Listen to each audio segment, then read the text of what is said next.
use this software, dude. I never tried this software.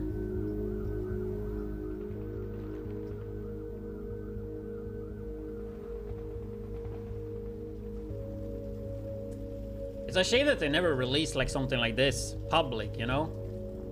Because you can make insane cinematics. When The Division released in 2016, it broke all the records in the video game industry. It was the best-selling Ubisoft game ever, grossing over $330 million in the first week alone, with over 1.2 million concurrent players during the weekend of the launch.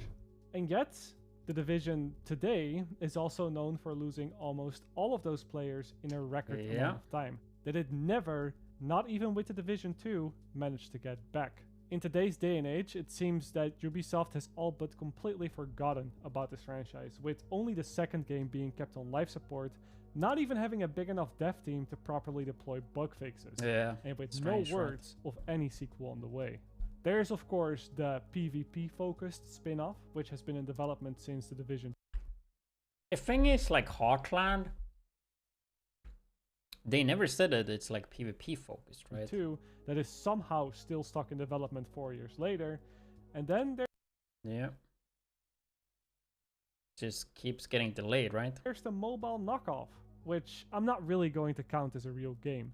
And to be honest, the thing is, Resurgence, the mobile game, I think that would be such an insane game on PC and console. I said it many times though, but I think that would be, yeah, it would actually be insane if that was if it was a proper Division game, you know, because it's a first wave agent, right? Like before Division 1 plays out, Division 1 is second wave, right?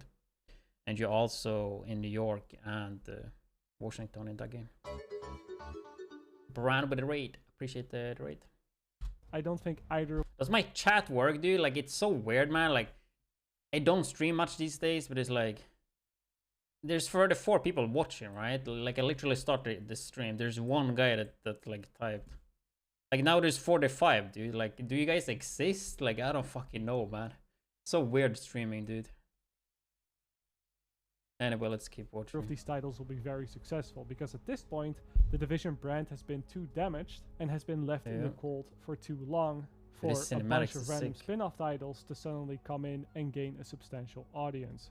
I'm willing to go as far to say that even with a Division 3, we wouldn't see that much success for the franchise. And at this point, a hard reboot might be the only way forward if Ubisoft ever wanted to give it a proper try again. And for the record, I still believe that they should, because there is still a huge market for this type of video game that at the moment is not being fulfilled. You have to look no further than a game called The Day Before, a very sketchy indie title that everybody knows probably has more than a few things wrong with it. And yeah, like if you look at this game, like it looks so much like Division, right? And like see the wish list, like if they make a proper Division 3 like survival loot shooter game, like yeah, it have crazy potential, right? Yet the initial gameplay reveal now sits at 5 million views on YouTube with a mostly positive reception, and it remains to be the most wishlisted game on Steam before it was removed by Steam, that is. If a disaster like that can get that much positive attention, then I think that that's a pretty clear sign that there's still a gap in the market. So where is The Division then, and why isn't it filling that gap right now? Where did things go so wrong that this record-breaking franchise ends up not being relevant at all in today's discussion anymore? Please tell us, to get a good answer for all of this, I think we have to go back quite a bit. Not as far as you might think, but we do have to look at The Division 1 before it released. Because part of the initial success that The Division 1 had a lot to do with what the game promised to be, or what players thought the game would be, instead of what it ended up becoming. And no, this is not going to be another video about the small differences in graphical fidelity, which although it was a controversial topic at the time, mostly because of the Watch Dogs fiasco, The Division could have honestly looked half as good and still been among the industry's best looking titles. Graphics was never really an issue for this game. The real issue that The Division has had since day one is a confusing identity. Open world, always online, role-playing game, looter, shooter, looter shooter, cover-based shooter. Yeah, like if you think about it, like all that, right? And then also like the Division 1 was kind of marketed as a PvP game. Like a lot of people bought Division 1 because of the Dark Sun and PvP aspect, right? If you take a look at Division 1 in the end of it, or like the longer the game was out, it just more and more PvE based. And yeah, like the game just became more PvE. If you look at the Division 2, right? Like PvP, like nobody really cares about PvP, right? Like it's such a small group. But like overall, I think that's been one of the biggest issues. Like always going all over the place, you know.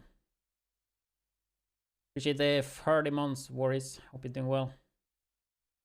Now Marco made a video about the Division, the game we never got, so kind of watching that before. His new video style is pretty good, pretty good. And luckily this one wasn't 3 hours long, you know, it's only 37 minutes. So An adventure game, a live service game. All of these terms are used by either massive studios, Ubisoft, or the press to describe what the game was at different stages of development. And while it's pretty obvious what the Division is nowadays, before launch, everybody sort of had their own ideas and hopes of what the franchise would turn out to be. It was always pretty obvious that yes, enemies would have health bars, and that loot would be a big focus of the experience, but around that, it could really be anything. To really put some things in perspective, when in 2015 I was like that looks like this is such an old footage, right? But this right here looks so sick. flown out to E3 to try out the playable demo for the Division. Yeah. Special guest, Marcostyle, dude. I didn't watch the Far Cry video. It's just like too long, dude. Wasn't it like 3 hours long? One of the developers came up to me and asked how I liked the game now that I finally got to play it. The answer that I gave him is that it was different, and it was not at all what I was expecting. It wasn't bad, per se, but it was also not that good. It was just different. And I certainly wasn't the only one thinking that. Not at all what I expected. I don't know about you, but it's definitely more of an RPG than a shooter, which maybe that's what everybody's expected. That's not what I expected. Yeah. And so it threw me for a little bit of a loop. Now I can name a whole list of popular influencers at the time that I talked to that found the gameplay a complete 180 of what they had expected from the trailers. But I'm not telling you this to use other people's opinions to further back up my own. I'm telling you this so that you can get a really good idea of how little we actually knew about the game. Because if I, a guy who spent the better parts of 2 years researching this game for his YouTube channel, was so blindsided by what the game actually played like, then you might also imagine how it would be for the average player. And nothing reflects this more than the #1 complaint that players had about the Division 1 when it finally launched, which were the bullet-spongy enemies. Nowadays, when you bring up this topic around the Division, the more hardcore player base will usually react either one of two ways. They will either tell you that your weapons and your gear is probably not that great, and that once you get really good gear, enemies will die very quickly. Or those players will tell you that, yeah, the game is an RPG. Bullet spongy enemies is kind of like part of the genre. The thing is that both of those answers are accurate. If you get good gear, enemies die faster, and bullet spongy enemies are part of the genre. But that kind of sidesteps the complaints that players had.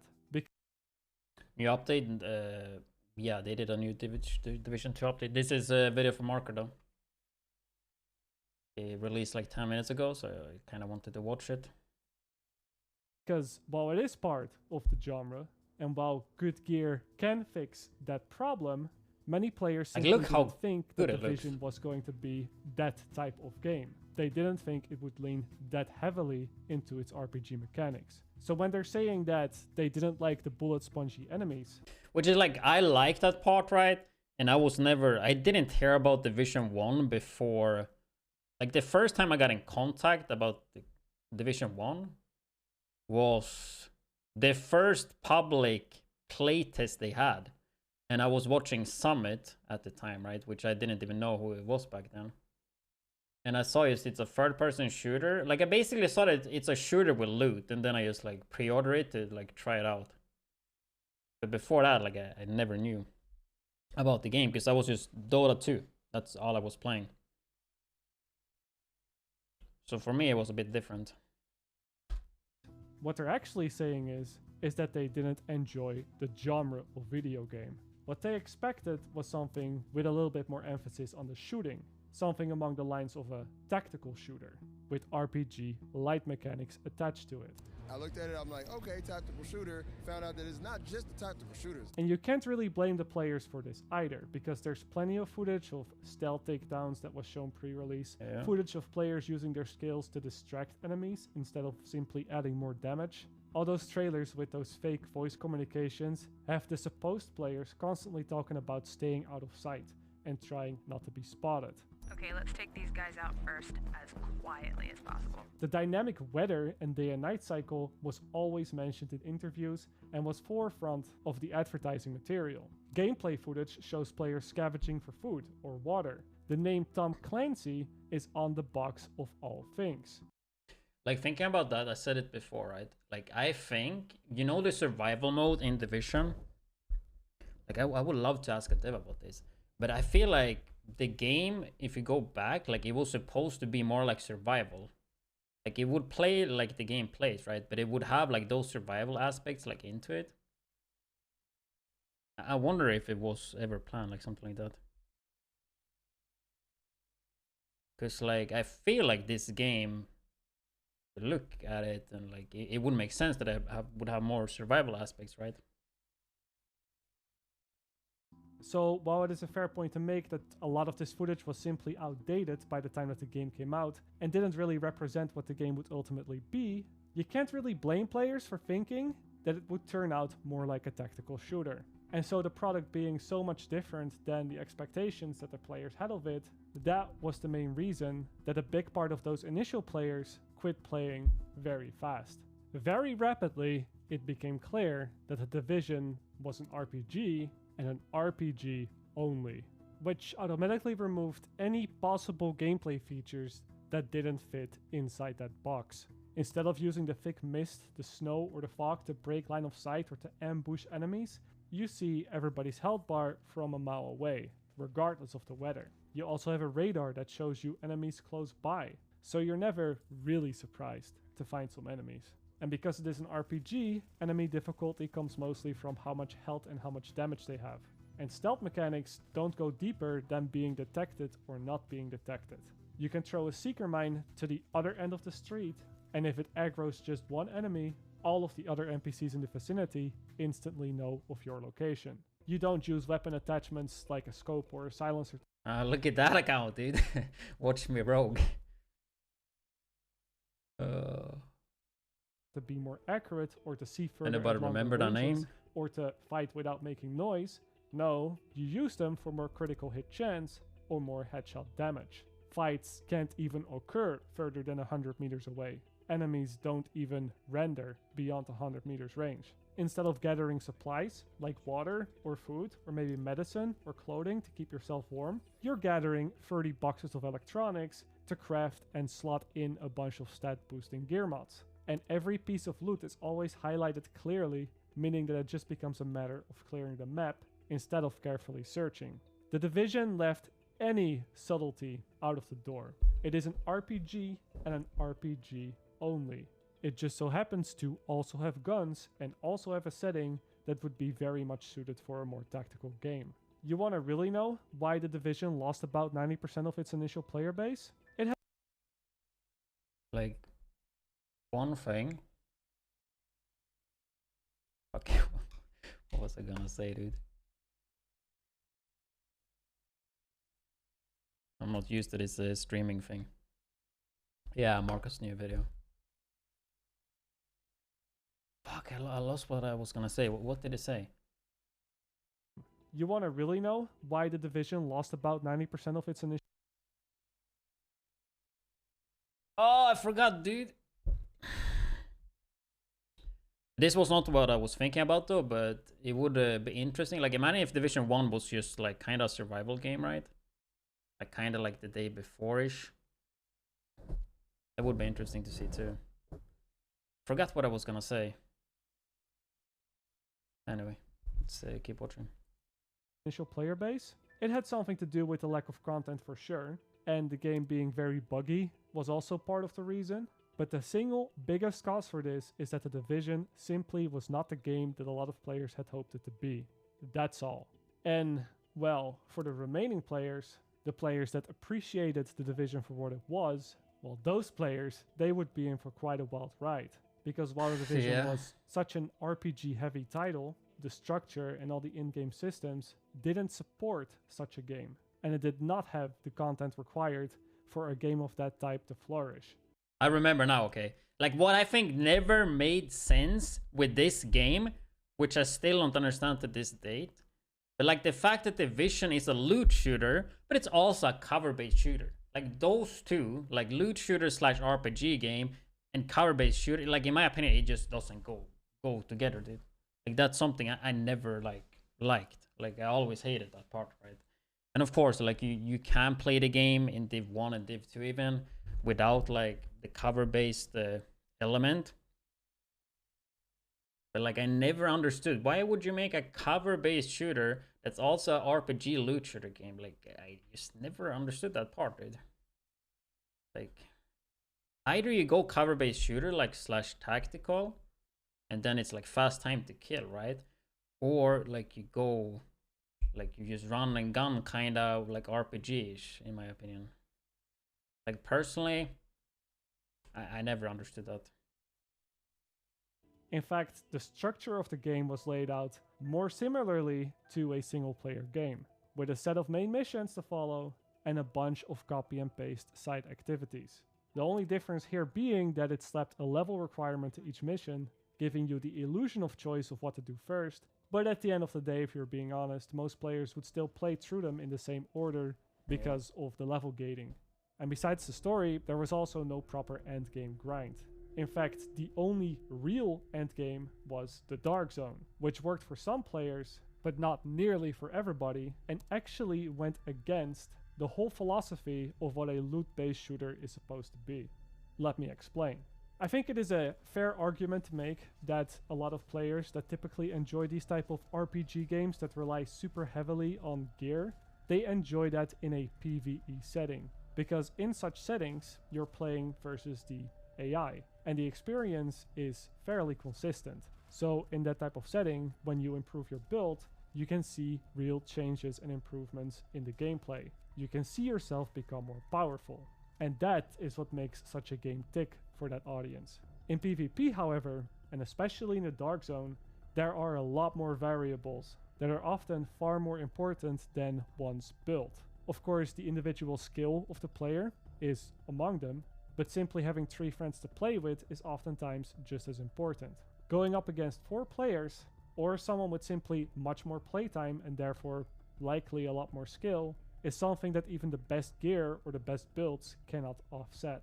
And when factors other than the gear become much more important than any sort of build that you can put together, in the only type of endgame activity that the game offers at launch, then the game instantly loses the appeal of the part of the player base that was there mostly for the build crafting. So in that way, the Division cut out a big part of the player base twice in a row. But that's the thing though. Division was never ready for the end game. When they launched Division 1, like 1 to further, right? Like the campaign was ready. But trust me, they hadn't thought about like barely anything when it comes to like the end game. Like I don't even think they like cared about that, right? Like obviously they didn't, they lacked the time, right? But like if you play Division 1 on launch and you grinded it and you played the end game, you tried to gear up, right? Like you remember that.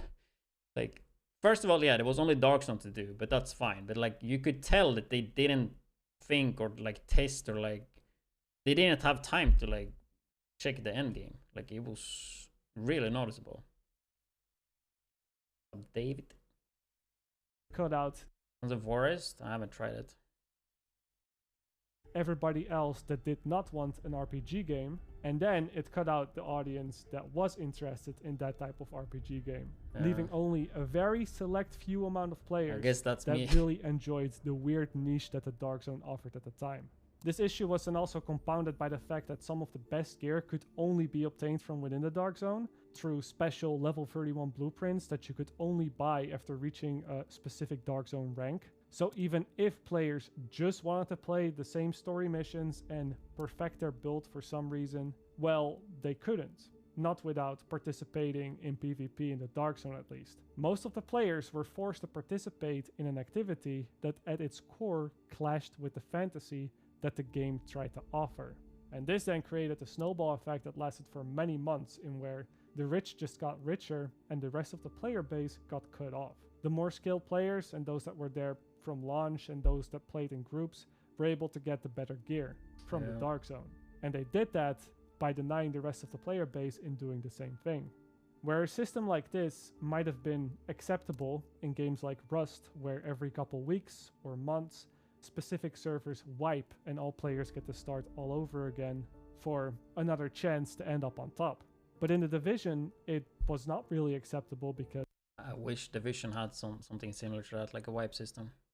I think that's why if you look at Div 2 now, the seasons, like to me it's kind of boring, like really boring, because the gear never resets, right? Like you play Diablo, you play Path of Exile, you play, I don't know, Rust, DayZ or whatever. Like there's always like a reset where you kind of start fresh. Like Division 2, Division 1, like they don't have that, right? because everybody only had one shot and that was at launch. And if you missed out, the endgame became a lot more difficult from there on out. Even when the first incursion dropped a whole month after launch, which was named Falcon Lost and was supposed to be sort of a raid activity, the effects of this could still be felt. Because of course, this activity was balanced around the players having top of the line gear. So the whole part of the player base that was essentially gate-kept from getting said gear now also had a much harder time playing the new content. And of course, Falcon Lost dropped even better loot that could then be taken back into the Dark Zone to start the vicious cycle once again. I won't bore you with all of the details, but the short story of it is that this cycle continued for about 3 months, at which point the game had more or less just died out. The Dark Zone was a failed experiment. Not one that couldn't be enjoyed, but one that on a base level only clashed with the core fantasy of the game. But it didn't have to be this way. In fact, the Dark I played during 1.3 though. That's basically 1.3 that is showing here. Not one that couldn't be That's enjoyed, when I like rated, but one that on a base level only clashed with the core fantasy of the game. But it didn't have to be this way. In fact, the Dark Zone could have worked really well. It could have been the best new thing in gaming. It is just that it would have always been a lot harder to achieve that in a game that focuses so heavy around loot and the RPG mechanics. The promise of the Dark Zone at its core is a high stakes environment. But if gear is such a huge factor in the outcome of a fight, it is only high stakes for the players that don't have that gear. And it creates a crushingly unfair experience for the majority of the player base. But if you flip it around, and if gear isn't a huge factor in a game that super heavily focuses on collecting gear, then obviously that betrays the core fantasy that the game promises to deliver. Because why would you min-max and invest hundreds of hours into collecting gear if it's not going to change the outcome of any fight? If hopping on an aim trainer for 30 minutes a day makes a bigger difference in whether you have success or not. All of this isn't to say that it's impossible to create an environment where both gear and player skill combine to make a balanced experience. But again, that would be a lot easier to achieve if the game focused a bit more on the tactical shooting aspect of it. Now, over the lifespan of the Division, the developers put a lot of effort into trying to address these issues. Appreciate the 59 months calls. And oftentimes at the cost of other things. And that actually leads me into my last point for the Division, which is the post-launch support that the game received. And look, I'll be the last person to say that the developers didn't try their best to patch up the game where possible, even going as far as inviting active players over to their studio to work on solutions together. You might have heard the stories of the many big overhauls the game apparently went through and how this time things would be different. And although the core of the game improved substantially over its lifetime, it all doesn't change the fact that the Division 1 remains to be a case study of how not to do post-launch content for a live service game. Much like the story and the main campaign part of the Division, the Year 1 DLC releases were very similar to what you would expect out of a single-player game. They're all separate packages that have their own little isolated experiences that add nothing to the core gameplay loop. That isn't to say the DLC was bad. It was alright. Especially the Survival DLC, the second DLC release, was praised by many players precisely because it offered a Dark Zone type high stakes environment better than the base game did, But as with every DLC that has nothing connecting it to the base game, it has an expiration date. And once people get tired of it, the base game feels just as empty as it did before. The only originally planned out Year 1 DLC that somewhat enriched the open world of the base game were the incursions and the Dark Zone expansion. The Dark Zone expansion was nice and offered a good looking, denser and more vertical play space, but more Dark Zone was not what the game needed. Quite the opposite actually. Yeah, I can agree on that. Why did they do that though? Like, I mean, I love Dark Zone, and I think the addition to Dark Zone 7 and 9, right, was really cool. But why did they do that? Like, there was no need for that, right? I don't know, man. When you think about it, that's so fucking dumb. Even though it looks amazing, right? Like, they got some Last Stand maps out of it. And yeah, like bigger Dark Zone. I don't know. It needed more stuff everywhere else in the game. Not to mention that despite the good looks, the Dark Zone now also became so big that rogue groups could run from the south to the north and back to get rid of a full 5-minute timer, which made trying to get revenge oftentimes a lot more difficult. And incursions didn't really become good up until the very last one. You know, Falcon Lost is just 15 waves of hiding in a tunnel under the map in order to not get completely destroyed by the overtuned NPCs. It's a bit easier now, but back when it came out it was that bad. And Clear Sky and Dragon's Nest not only had their own set of issues, but also had loot that simply wasn't worth chasing because the developers were too afraid to release anything more powerful than Sentry or Striker after seeing the effects that those gear sets had on the game. The open world eventually did receive some sort of overhaul with patch 1.4, which was sort of this emergency patch that I mentioned earlier, where the developers invited active players over to their studio, and that did a lot of work into fixing some of the core issues. It made more activities in the open world rewarding to play, and although this was very healthy for the game, it also kickstarted the constant back and forth struggle that massive and supporting studios now had to deal with, because even though patch 1.4 fixed a lot, there was even more work to be done. And with their actually, like, think about it, like all the changes in 1.4, if you would watch the patch notes, there was so many stuff that you don't even think about, right? Division 1 patch notes 1.4.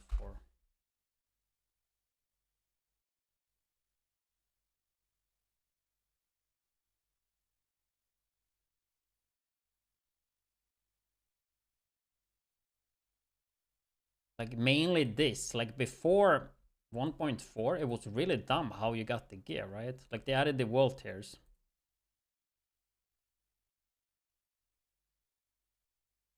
Because I think before this, like you would, like here you would do tier 1, so you would fight level 30 enemies and you would get 31 gear, right?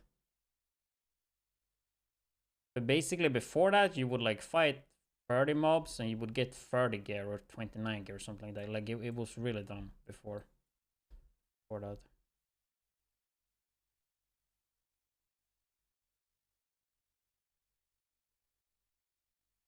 Enthusiasm of fixing the game, that meant that every patch also came with a lot of big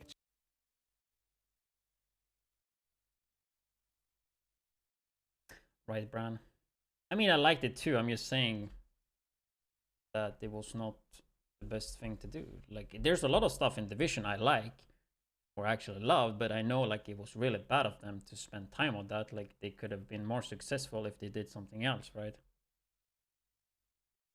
a lot, there was even more work to be done. And with their enthusiasm of fixing the game, that meant that every patch also came with a lot of big changes to almost every aspect of the game, which was all very good from a balance perspective, but in a loot-based shooter, it's not always the best thing, because it also means that with every patch, even if it's just a minor one, you'd basically be starting from zero again. The drop that really made the bucket spill was when on the Year 2 celebration stream that the developers had, which a lot of players looked up to as the big reveal for what the plans were for Year 2.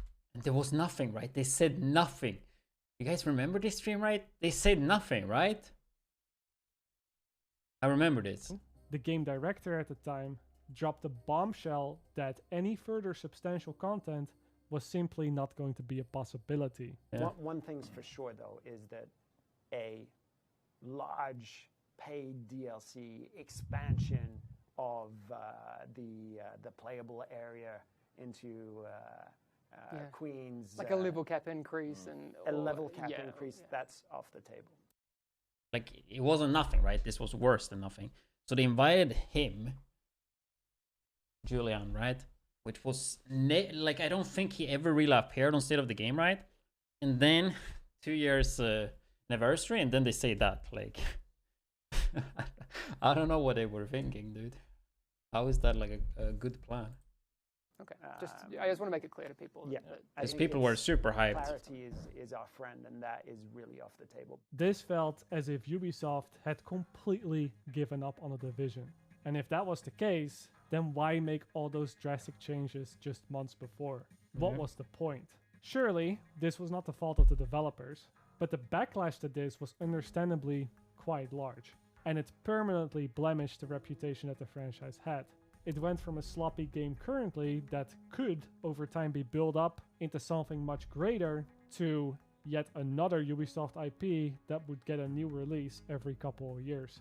Or in the worst case, Ubisoft would just cut the funding entirely and let it die. It ended up being the former in this case. Whatever way you put it though, the magic around the game and the thoughts of what it still could become, all of that was gone, even among the most hardcore fans. And although Ubisoft eventually caved in and announced that they listened to the feedback and would still release one more proper RPM glitch. What was that bug? Or glitch?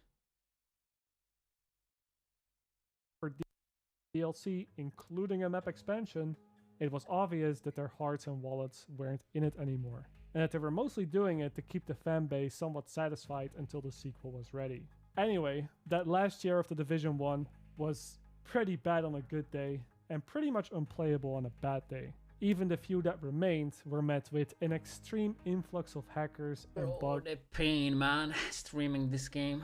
I mean, it was fun, right? But at the time, man, like looking back at it, yeah, it was fun, but holy shit. Like all the stuff you had to deal with, dude. Not even to talk about stuff that you wouldn't see if you were watching the stream, right? Like the amount of stream snipers, bro. Oh shit! Like I'm usually not the type of guy that like complains about that, but like you would get stream sniped all the fucking time. That never really got fixed, as Massive at this point had completely abandoned the Division 1 in favor of working on the Division 2. People played so AIDS when it did that. A manhunt active in your vicinity.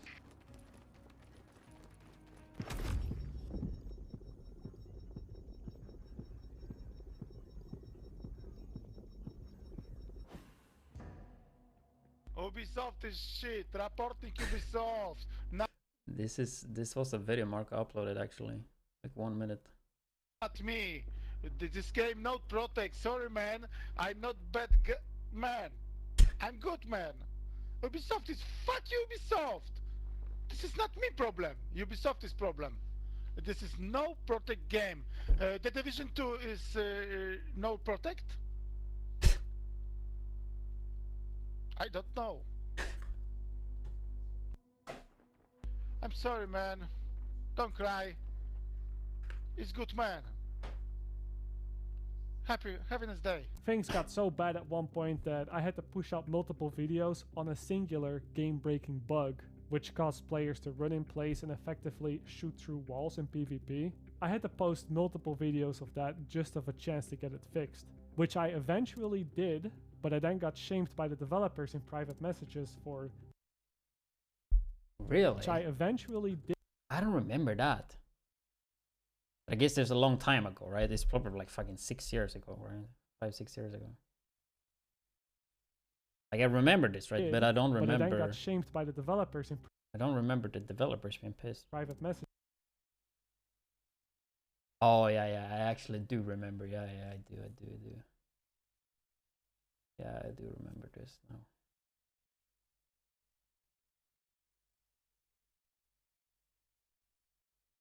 Yeah, I do remember.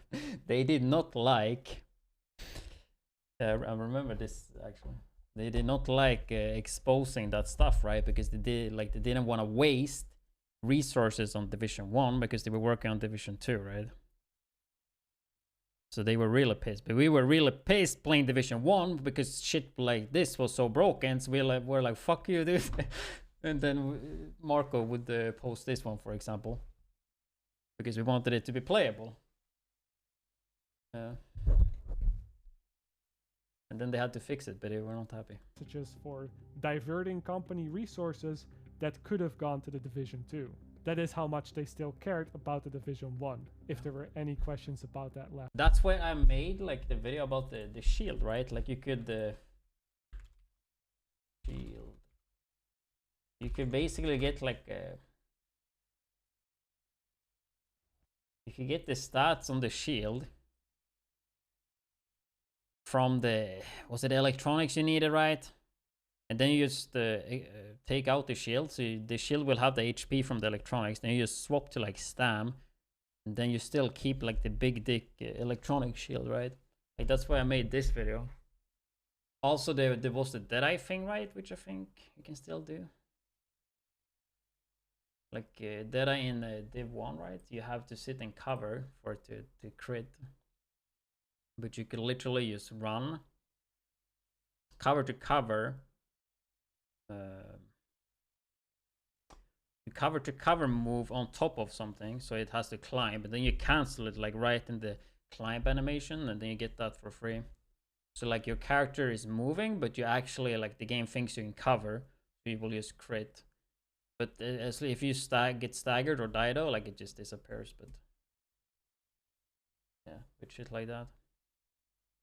So by the time that the Division 2 was getting close to release, everybody was ready to make the switch. And well, on the surface, the Division 2 looked very promising because it set out to address and fix most of the biggest issues that the first game had.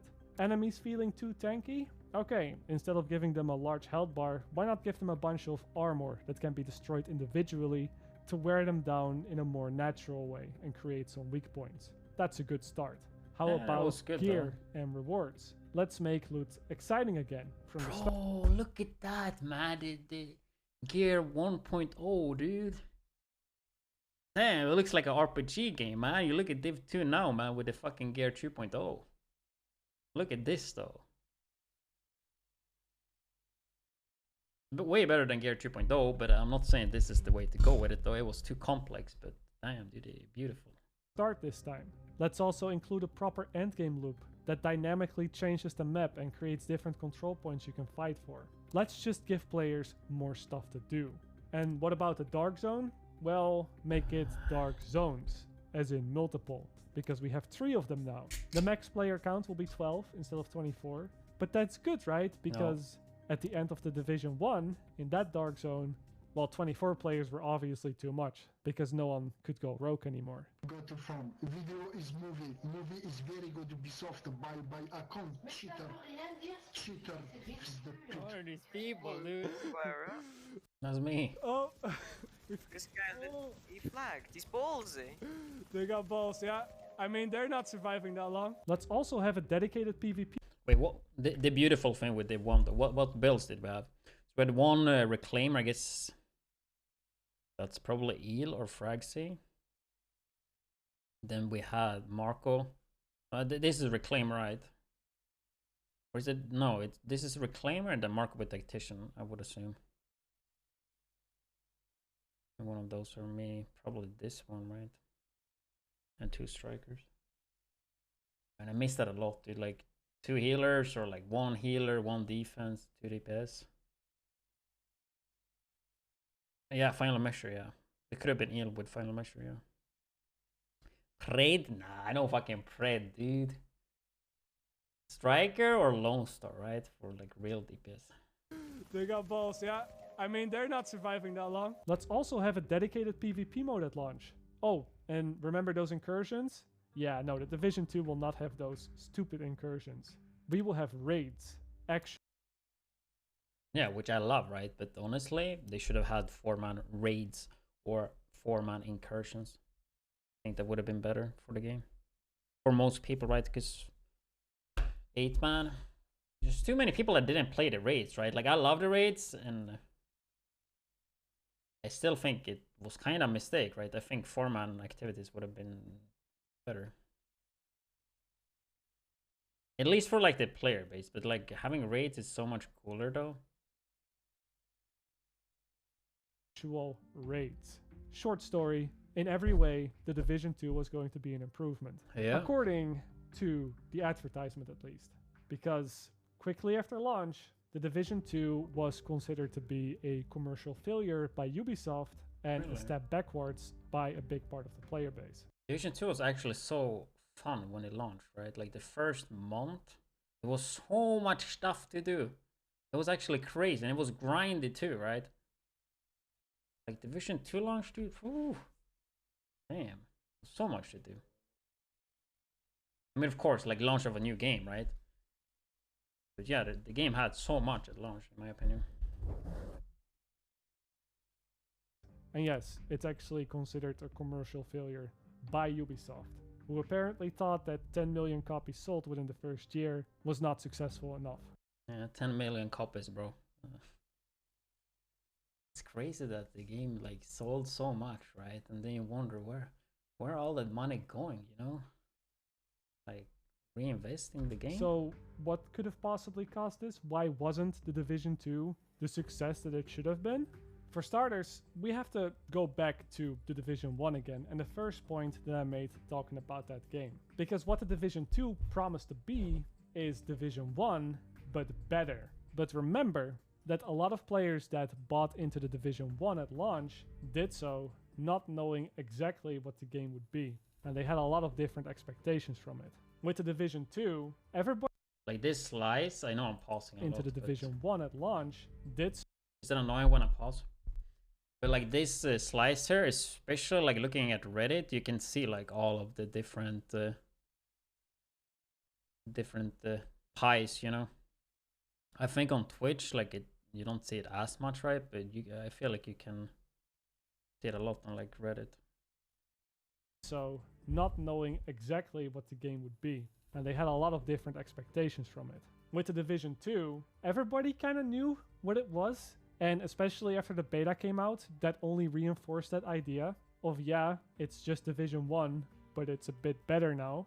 And the target audience for the Division the way it is simply isn't as big as the target audience for the Division of what it could be. With RPG mechanics being just as much of the focus, if not more, that instantly cut off everybody who wasn't already invested in that type of experience, who was hoping that Division 2 would move more into the tactical shooter genre, that doesn't so heavily rely on stats and gear alone. That is in fact the Division 2's first mistake. It was not recognizing what most players had hoped the Division to be, and instead laser focusing on just making the same game again, but try to do it better. And it wasn't even though, like, if you think about Division 3, right? If they would make that,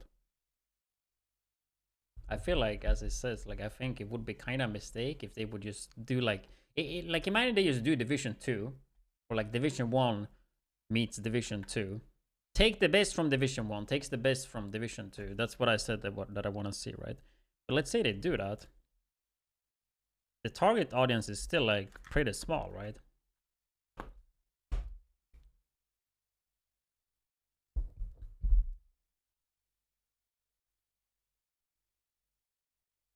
Like Division could never be like like one of the biggest games if they do that, right?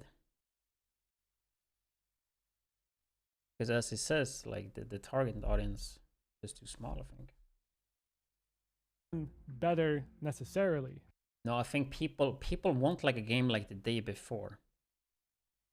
Like imagine Division 1, it's not a loot shooter, it's not RPG. It's more like a survival tactical shooter, right? You have some survival stuff in it. It's like faster time to kill, bit more tactical, you gotta be sneaky. I think people kinda want that. Something like that. Not this bullet spongy, you know. I mean, most of you guys have heard about the day before, right? Like there's a reason that game is like the most wishlist, or was the most wishlist game on Steam, right? Like And that gives so much Division vibes. Because either a lot of the so-called fixes that had been put in place to prevent the same issues from repeating did not really fix the problems at their core, or they went so far overboard with the fixes that it hurt the gameplay in other areas. Let's talk about the cover. I think we need a Division 3, which is like Division 1 and Division 2. The best from it in one game. But I think they could also make like a survival, tactical shooter Division game. But I mean, asking for a lot, right? System, for example. It is pretty common knowledge that the cover system in the Division 1 wasn't really used too much. Of course, PvP fights always turned out like a mess of players running around each other in the hopes to dodge bullets instead of being more stationary. But even in harder PvE content, using cover was often more of a death sentence. Think about Falcon Lost, where mortars would constantly force you out of cover and instantly kill you if you didn't. I wish this and game where didn't fighting have those the extremely fucking cover powerful system, bro. NPCs was only really possible by abusing head glitch angles from the middle of a pit. Or think about the legendary missions where enemies hit just as hard.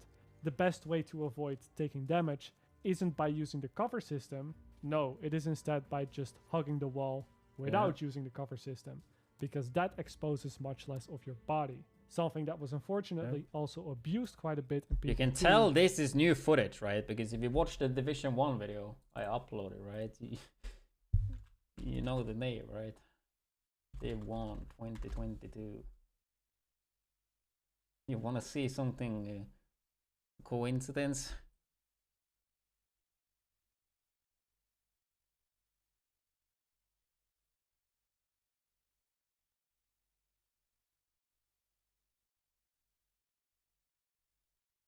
Will like that one.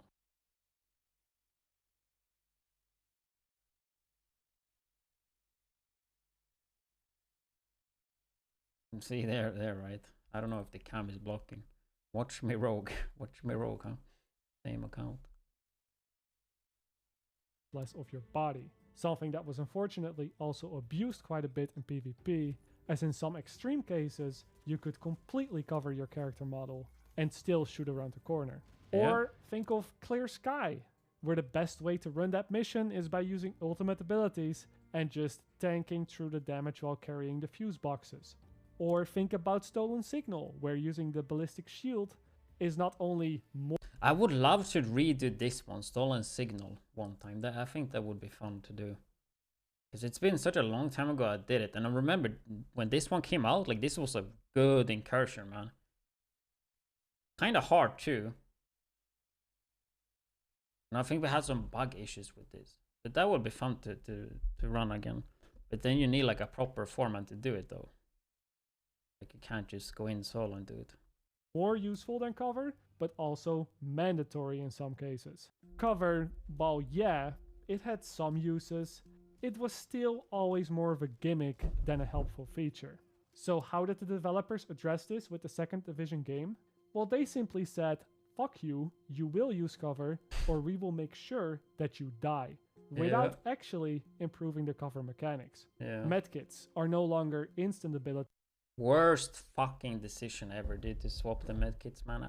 I don't care that it's easier for them to balance the stuff. Like taking away the instant medkit was one of the biggest fucking mistakes they did, in my opinion. Like this fucking bullshit medkit, man. These but take a long time to activate now. Like it's so silly, stationary. Better do it in cover. Skills take much longer to deploy, apart from a few outliers.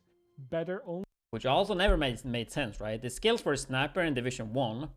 But in Division 1, time to kill was slower. So you would imagine skills in Division 2 would be like snappier because you would kill people faster, right?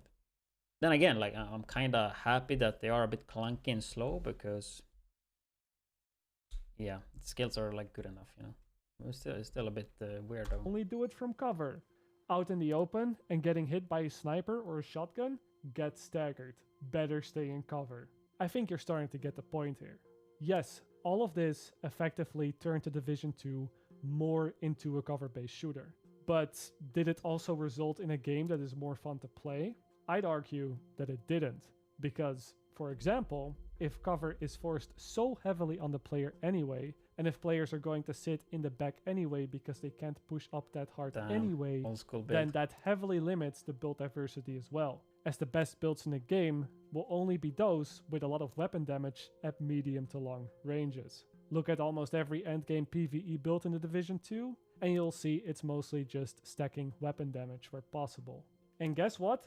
Despite all of that, cover still isn't used that much. And all the same issues still exist, with not using cover often being better when it comes to exposing less of your character, which is especially problematic once again in PvP.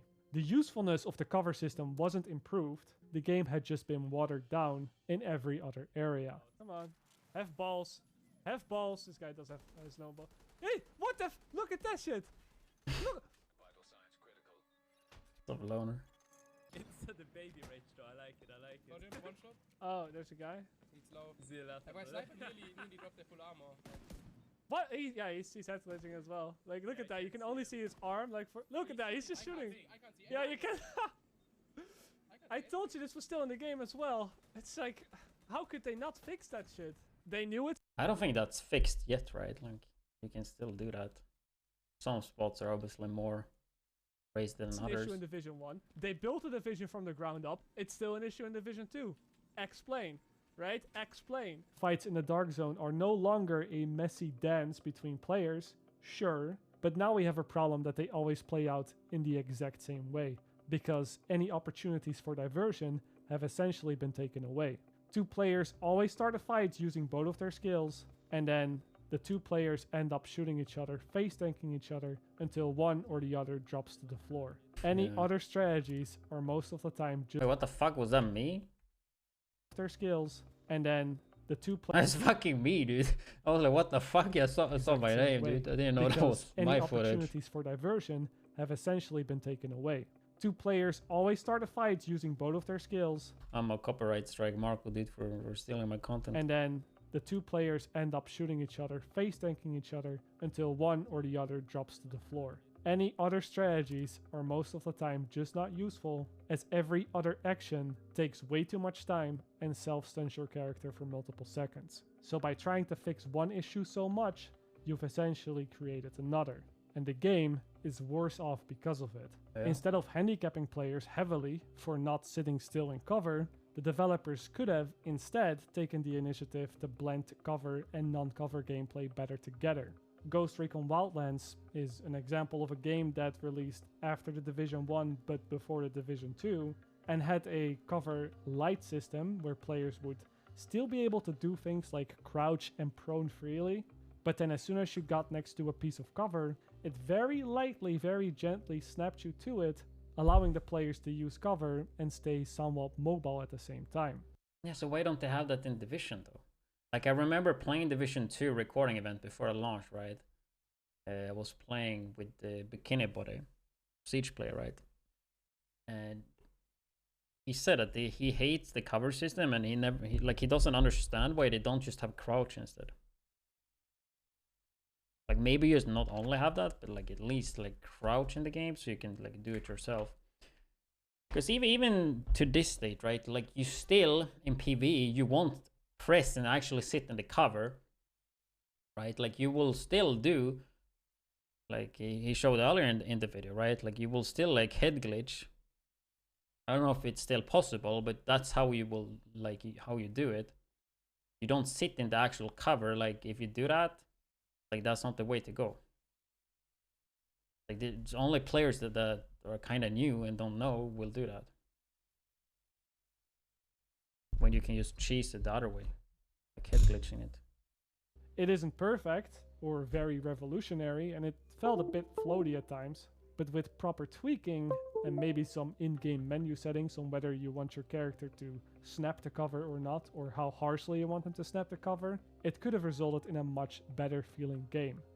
Actually, talking about Wildlands, like, I was thinking about like playing this. I never played through the campaign. Does this game still hold up? Would that be fun to do? You want to do that longer? Play through the Wildlands now, dude? A few years later? I was actually thinking about that.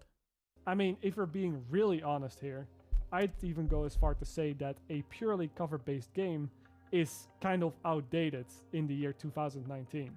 Cover-based games were originally conceived to make aiming on console games easier by removing the need to move and shoot at the same time. And of course, it also worked wonders to make up those cover-based arenas, which would suit the limits of the older consoles very well, as these battle arenas with all these pieces of cover, they're never more than 30 or 40 square meters wide, nor can they be too vertical without creating some very awkward angles. But that's gaming from a long time ago, and since that time, technology has improved a lot. Controllers are much better, so are the control schemes for controllers and the aiming mechanics used in games. Technology has progressed far past the need for keeping combat areas small, and game engines usually have impressive physics and collision systems to aid a more free movement system. I'd even go as far to say that the average player now is more than capable of shooting while moving at the same time. A lot more than... I don't know about that, dude. You think players can move and shoot at the same time, guys? 15 years ago at least, when cover-based shooters were actually somewhat of a thing. So the real questions that the developers should have asked with the Division 2 is why a cover-based system to begin with? Especially considering... That's what I've been saying all the time, dude. Like, it never made sense that Division is like a cover-based shooter. Like, the cover-based shit never made sense, bro. We need manual peek, lean, and crouch like other Tom classes and tactical games for sure in Division 2. I wonder if they would add like in first-person view too.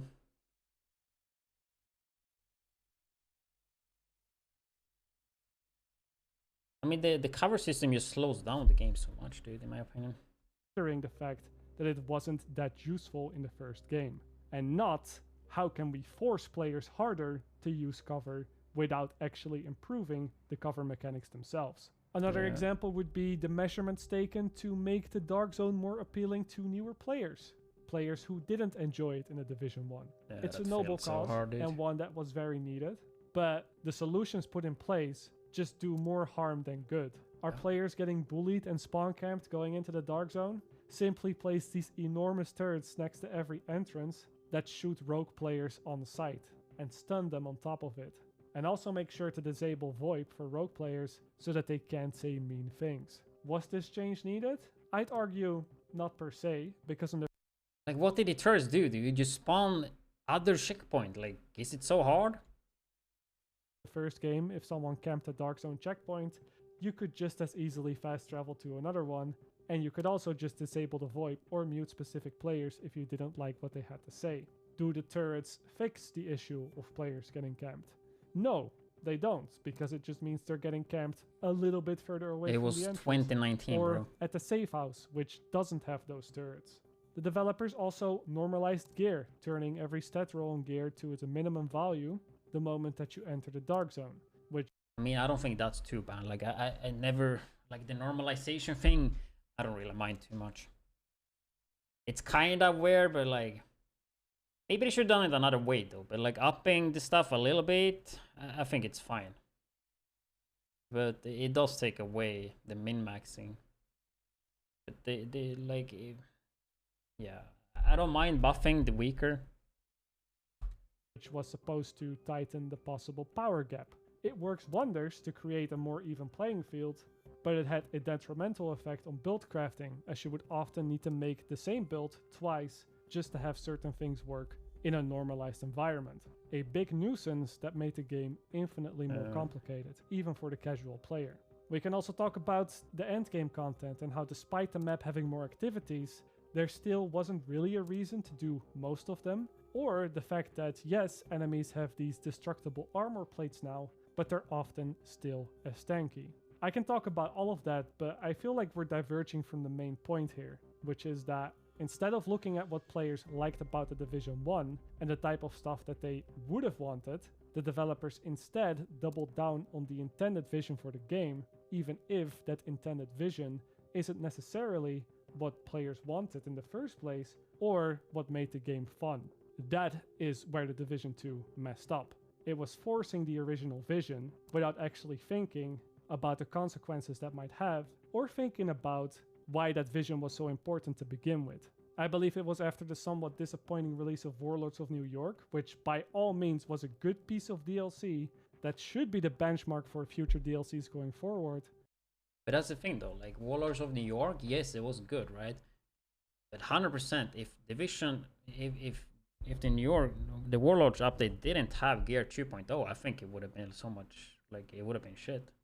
Not shit, but it would have been so much worse. And Gear 2.0 is not that good. Like, I don't like Gear 2.0, but it did change, like, the meta completely. So, like, you had to do a lot of build crafting and favorite crafting and all that, right? Because it had, like, what? New playable area in New York, right? Which is really cool, but it's not really used at all. Like, they could have done something way more with that. The missions were really good. Like, it's the newer main missions really good, right? But it's still just main missions, so you get bored of it eventually. The new raid was actually amazing. But, like, you play it once or twice, then it gets boring, at least for me. Like, the replayability from the expansion, right? It's not really there. To me, at least. But yeah, I mean, it is the best expansion the game I've had, I guess. But that Ubisoft decided to gently pull the plug and leave the Division 2 on life support. If Warlords of New York couldn't reignite the flame of the franchise, then nothing could. Yeah, but why would Warlords reignite? Like, what in Warlords expansion would get all the people back? Like, there was nothing amazing and like, wow, Division 2 expansion have this, right? Like, yeah, new main missions, raid, Gear 2.0. Like, it's a lot of good stuff. Like, don't get me wrong, if you like Division 2, right, you enjoyed the expansion. But like, the people that were sick of Division 2, they were not gonna come back to that, you know, because it's nothing special, right? I don't really agree with that line of thinking, but it's an understandable conclusion to get. If of New York couldn't reignite the flame of the franchise, then nothing could, right? I don't really agree with that line of thinking, but it's an understandable conclusion to get to. And with Massive working on both Avatar and Star Wars, it is unlikely that the development for another mainline Division game is currently ongoing. And even if it is, as I said at the start of the video, releasing a third Division game following the exact same formula but trying to do it better once again, I'm sure it will sell, but it will not be that blockbuster hit that Ubisoft would hope it to be, or restore some of the magic that the first game had. What the Division really needs at this point is a complete reboot that fully tries to realize the game that players thought the first game was actually going to be. There's a real opportunity for the Division to create that next big thing. It's still there. There's still that niche that hasn't been filled up yet. Still up for grabs 10 years later. So I'm just going to end this video by repeating the words of Yves himself and say that, well, Ubisoft, the ball is truly in your court. Thanks everybody for watching. I'll see you guys soon. Very nice. That was a good video though. Go and check Marco some love. But that's interesting though. Like, would you, like, I always said, like, yeah, Division 3, I want to have the best from Division 1, the best from Division 2. Right? Like, in short, like, take PvP and Dark Zone from Div 1 and take the PvE system from Div 2, right? And then put it together. But, like, would I rather have that, or would I have, like, something completely, like, different, you know? I honestly think like something completely different would be more interesting.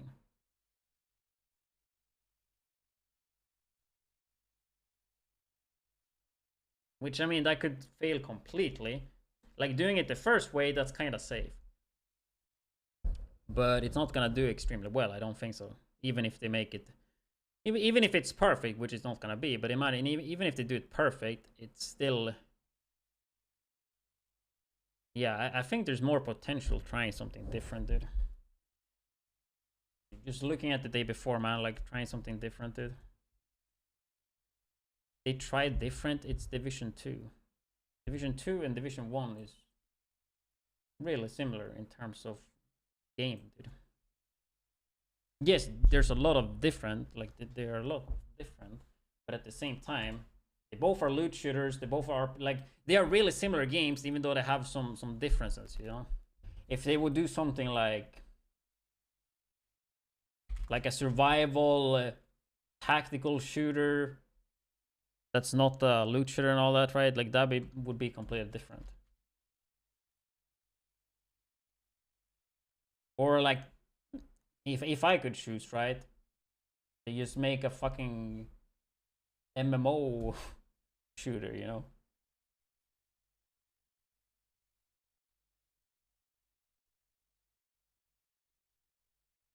They make a World of Warcraft, but in shooter form. Which is pretty similar to Division, I guess.